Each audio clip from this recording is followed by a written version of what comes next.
उसकी खिलाफत तस्लीम कर लो।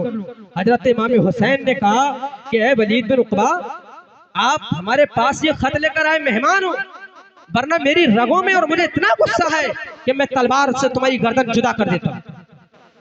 वो लोग कि जिन्होंने सहाबी रसूल, जिन्हें मुस्तफा को देखा हो, जिसने हुजूर के हाथों को चूमा हो, वो एक यजीद पलीद फासी को फादर अय्यास सानी की बैत हरगिज हरगिज कबूल नहीं कर सकते। तो उसने एक मीटिंग लगाई यजीद ने और कहा कि यहाँ पर ये तीनों लोगों को बुलाया जाए। वलीद बिन उक़बा नरम दिल आदमी था, वलीद बिन उक़बा नरम दिल आदमी था। वो उसने कहा ठीक है। वो फिर पहुंचा हजरत इमाम हुसैन को बुलाने के लिए। तो इन्होंने गवर्नर हाउस में ये मीटिंग करी थी। हजरत इमाम हुसैन तने तना गए, कोई साथ नहीं गया। और जाने के बाद यजीद के दरबार में पहुंचे तो वहां पर ये सारे लोग मौजूद थे। उनमें एक शख्स था जिसके बारे में मेरे हुजूर ने फरमाया कि गिरगिट का बेटा गिरगिट पैदा हो गया, गिरगिट का बेटा गिरगिट पैदा हो गया। उसका नाम था मरवान बिन हुक्म, वो भी उसी में था। ये बड़ा जालिम आदमी था, इसकी सारी साजिशें थी। इमाम हुसैन जब पहुंचे तो इन्होंने ये अपनी शर्त रखी कि भाई तुम यजीद की बैत करो। तो इमाम हुसैन ने यजीद की बात बैत करने से इनकार कर दिया। तो मरवान बिन हुक्म ने कहा सुनो, ये अली की औलाद है, इस गवर्नर हाउस का दरवाजा बंद कर दो और इनकी बैत करा लो, तो जितने मदीना के लोग हैं सब के सब यजीद की बैत कर लेंगे। यहां से इन्हें जिंदा ना जाने दो, या बैत कराओ या सर इनका यही कलम कर दो। हजरत इमाम हुसैन ने जब ये मामला देखा, देखिए हर जगह ताकत काम नहीं करती। जब तुम दुश्मनों के नरगे में फंस जाओ तो वहां से इज्जत बचा के आ जाओ, ये बहुत बड़ी बहादुरी, बहुत बड़ी बहादुरी है कि दुश्मनों के नरगे में फंसकर इज्जत बचा के आ जाओ। हजरत इमाम हुसैन ने देखा ये इतने लोग हैं और मरवान बिन हुक्म ये बहुत बड़ा जालिम आदमी है, गिरगिट का बेटा गिरगिट हुजूर ने पहले फरमा दिया था और इसकी सारी साजिश है ये। तो वहीं साइड से वलीद बिन उक़बा ने कान में हजरत इमाम हुसैन के हल्के से कहा, ये हुसैन, ये लोग मुझे बड़ा मजबूर कर रहे हैं और आप औलाद रसूल हैं, आप रसूलुल्लाह के घर वाले हैं। मैं नहीं चाहता हूं कि तुम्हारे साथ कोई बदतमीजी से मैं पेश आऊं। इसलिए मैं चाहता हूं या तो आप बैत कर लें या फिर इसका कोई और रास्ता निकालिए। मैं यहाँ का हाकिम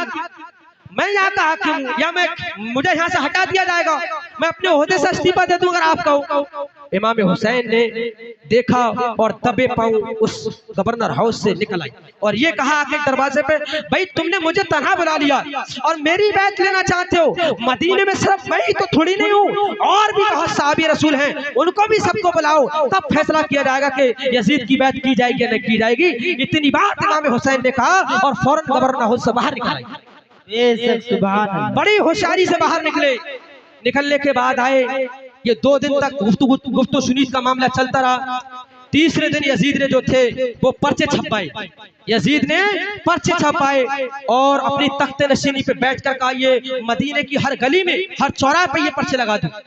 और इनका हजरत इमाम हुसैन का नाम लिख दिया गया और अपनी फौज से कह दिया कि मदीने की सारी जमीन इन पर तंग कर दो, मदीने की सारी जमीन इन पर तंग कर दो, ताकि ये लोग जब हमारी जुल्म की आंधी से परेशान हो जाएं तो या तो ये हमारी बैत कर लेंगे या शहर मदीना छोड़कर चले जाएं। हजरत इमाम हुसैन ने ये माहौल देखा। तीसरी मीटिंग हुई, फिर आपने अपनी बहन हजरत सैयदा ज़ैनब को बिठाया और कहा कि मेरी बहन ज़ैनब, यजीद की मर्जी ये है कि मदीना तो रसूल को खून से लालाजार कर दिया जाए और इस मदीना तो रसूल की बेहुरमती की जाए। यजीद अपने जबर तशद्दुद पे तुला हुआ है। ऐ मेरी बहन ज़ैनब, इमाम हसन भाई को इसने शहीद कर दिया और यजीद अपनी कुर्सी संभालने के लिए, यजीद अपनी खिलाफत को रखने के लिए लोगों के सरों से खेलने के लिए तैयार है। बताओ क्या कहना चाहती हूँ। और कहा मेरी बहन ज़ैनब, अब मुझे ऐसा लगता है कि मदीने की जमीन नवासा रसूल फातिमा की औलाद के लिए तंग कर दी। कसम खुदा की, वो शहर मदीना के जहां 70,000 फरिश्ते सुबह और 70,000 फरिश्ते शाम को तशरीफ लेकर आते थे, आज उस शहर मदीने से इमाम हुसैन जाने के लिए तैयार है। और फिर मेरे हुसैन ने फरमाया मेरी बहन ज़ैनब, एक वो वक्त था कि जब हमारे नाना मक्का शरीफ में रहते थे ना, तो मक्का के लोगों ने पत्थर मारना शुरू कर दिया था, मक्का के लोगों ने जुल्म और सितम करना शुरू कर दिया था। तो हमारे नाना ने मक्का से हिजरत करके मदीना शरीफ चले गए थे जुल्म और सितम और फतना को दाबने के लिए। और आज जब उनकी नवासों पर मदीने की जमीन तंग कर दी गई है तो मेरी मर्जी ये है कि हम मदीना को कूच करके हिजरत करके मक्का शरीफ चले जाते हैं। इसलिए कि जब हालात सही हो जाएंगे तो हम फिर से मदीना शरीफ वापस आ जाएंगे।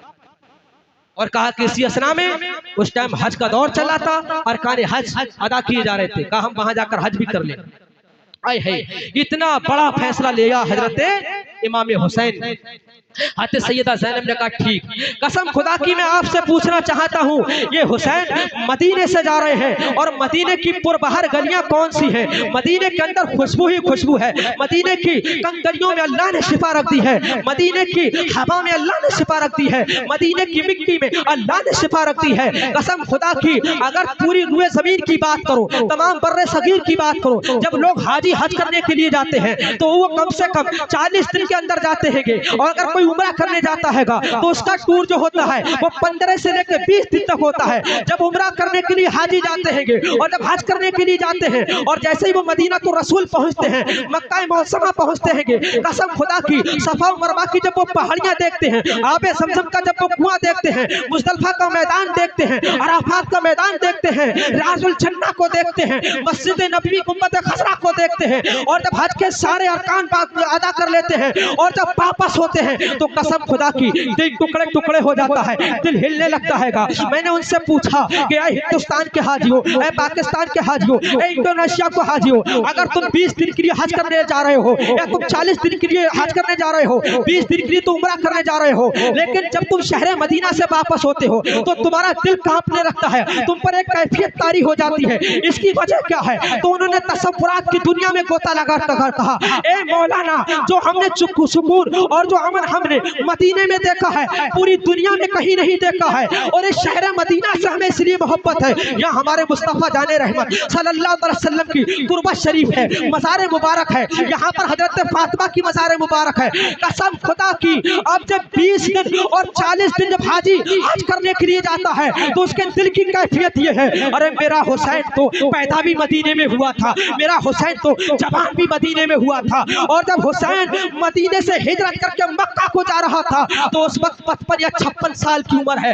कसम खुदा की जब मदीना छूटता होगा तो इमाम हुसैन को कैसा लगता होगा, जिस मदीने में इमाम हुसैन का बचपना गुजरा हो, जिस मदीने में इमाम हुसैन की जवानी गुजरी हो, जिस मदीने में इमाम हुसैन आका के साथ चलते हो। कसम खुदा की शायर शेर कहता हैगा कि दिल का आलम अजीब होता है जब मदीना करीब होता है, जाके तैबा में जो भी मरता है वो बड़ा खुशनसीब होता है, जो लब पर मदीना मदीना रहेगा, सलामत खबर में सफीना रहेगा, बुलाएंगे आका उसी को मदीना जो बेचैन 12 महीना रहेगा। नारे तकबीर, नारे तकबीर, नारे रिसालत, नारे रिसालत। मौलाना जावेद रजा साहब किबला, मौलाना जावेद रजा साहब किबला।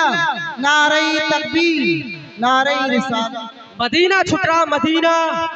हजरत इमाम हुसैन ने कहा, बहन ज़ैनब करो फैसला, क्या करूं?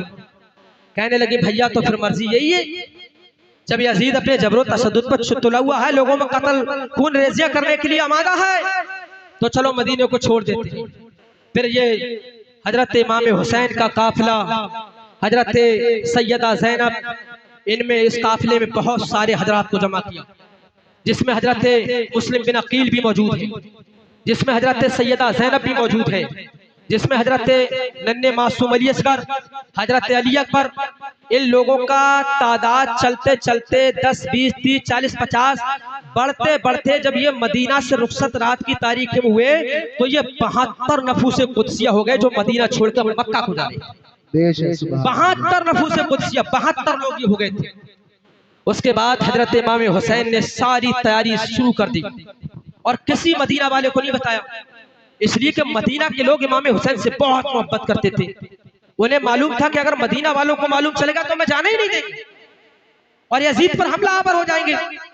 तो हजरत इमाम हुसैन ने रात की तारीकी में नमाज इशा पढ़ के फिर नमाज तहज्जुद पढ़ी और सारा सामान अपना सामान सफर बांध लिया और फिर अपनी बहन ज़ैनब से कहा, बहन अब तो ये मदीना हमेशा के लिए छूट रहा, ना मालूम इसकी ज़ियारत अब नसीब हुई या नहीं।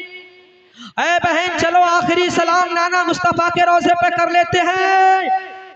हजरत इमाम हुसैन, हजरत सैयदा ज़ैनब, दोनों बहन भाई रात की तारीखी में मदीना में सारे लोग महब्बे ख्वाब अपनी अपनी नींद में थे, और ये दोनों बहन भाई अपने नाना मुस्तफा की तुरबत शरीफ पर पहुंचे और सलातो सलाम पेश किया और अर्ज किया, नाना आज तुम्हारा नाजों का पाला हुसैन मदीना हमेशा के लिए छोड़ रहा है। आंखों से आंसू निकल रहे थे। नाना जिसे तुम सूंघते थे, चूमते थे, जिससे प्यार करते थे, आज वो हुसैन हमेशा के लिए जा रहा है। नाना आज शहर मदीना आले रसूल से सूना होने वाला है। नाना दिल तो नहीं करता कि मैं शहर मदीना से जाऊं, तुरबत मुस्तफा को छोड़ूं, तुरबत फातिमा अम्मा की तुरबत को छोड़ूं, लेकिन ऐसे जालिमों ने हालात पैदा कर दिए हैं, ऐसे जालिमों ने हालात पैदा कर दिए हैं, या तो जंग के लिए आमादा हूं या शहर मदीना छोड़ दूं। आका जी आपने भी शहर मदीना आपने भी मक्का को छोड़कर हिजरत की थी जब जालिमों ने जुल्म कर दिया था। आज तुम्हारा नवासा भी जाने के लिए तैयार है। इसी में इसके बाद हजरत इमाम हुसैन ने देखा तो जो गुंबद था उसके मीनार पर बैठकर कबूतर तक रो रहे थे, उनके आंसू टपक टपक कर तुरबत रसूल पर गिर रहे थे। कसम खुदा की। फिर हजरत इमाम हुसैन ने एक चीख मारी और नाना मुस्तफा के रोज़ा मुबारक की चादर को पकड़कर कहा, या रसूल अल्लाह बताओ ना क्या फैसला करना है। तो कसम खुदा की तुरबत रसूल से आवाज आई, ऐ मेरे बेटा नवासा तू चला जा, इसलिए कि जो तूने मुझसे वादा किया था वो याद कर ले। एक मर्तबा तू मेरी पुश्त पे आ गया था तो मैंने 72 तस्बीह पढ़ दी थी, अपना सर सजदे से नहीं उठाया था। तूने बचपने में वादा कर लिया था, नाना तुमने मेरी खातिर सजदा तवील कर दिया, सजदा दराज कर दिया है, सजदा लंबा कर दिया है, 72 तस्बीह पढ़ दी है, लेकिन आपकी इस मोहब्बत की खातिर जब इमाम हुसैन सजदा करेगा तो सारी दुनिया, ये चश्मे फलक, सारी दुनिया इमाम हुसैन का सर सजदे में जाती हुई देखेगी, लेकिन उठता हुआ नहीं देखेगी। नाना आज मैं वही वादा निभाने के लिए जा रहा हूँ। कसम खुदा की। हजरत सैयदा ज़ैनब की आंखों से आंसू निकल रहे थे और हजरत इमाम हुसैन आखिरी सलाम पढ़ के आका की तुरबत पर रो रहे थे। अब जब आप वहां रो लिए, तुरबत रसूल से आवाज आ गई, फिर आप वापस आए। आने के बाद घर में सारा सामान सफर बांधा तो आपकी बेटी जिसका नाम हजरत सैयदा सुगरा, छोटी उम्र थी, जिससे बुखार था और चेहरा जिस्म जो था वो चल रहा था। हजरत इमाम हुसैन ने जब सफर अपना शुरू किया और ये सारे सामान रखा तो ये सैयदा सुगरा की आंखें बता रही थी, उसका दिल बता रहा था, उसके दिल की कैफियत बता रही थी कि ये लोग मुझे अपने सफर में शामिल क्यों नहीं कर रहे और ये कहां की तैयारी हो रही है, क्या सुगरा यही रह जाएगी।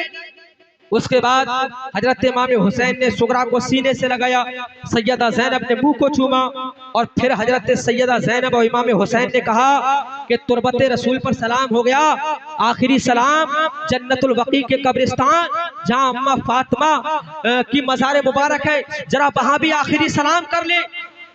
फिर हजरत सैयदा ज़ैनब, हजरत इमाम हुसैन उसी रात में गोया के वहां पर पहुंचे जन्नतुल बकी में और माँ फातिमा के मज़ार के पास पहुंचे, सलातो सलाम पेश किया और कहा, माँ जिसको तुमने दूध पिलाया था, जिसको तुमने लोरियां सुनाई थी, जिसको तुमने कुरान पढ़ाया था, जिससे आप बेपनाह मोहब्बत करती थी, अरे माँ हमारी खातिर आपने जन्नत से जोड़े मंगाए थे, आज ये तुम्हारा बेटा हुसैन तुम्हारी तुरबत शरीफ से, तुम्हारे कदम मुबारक से हमेशा हमेशा के लिए जा रहा है। ऐ मेरी माँ फैसला कर दो।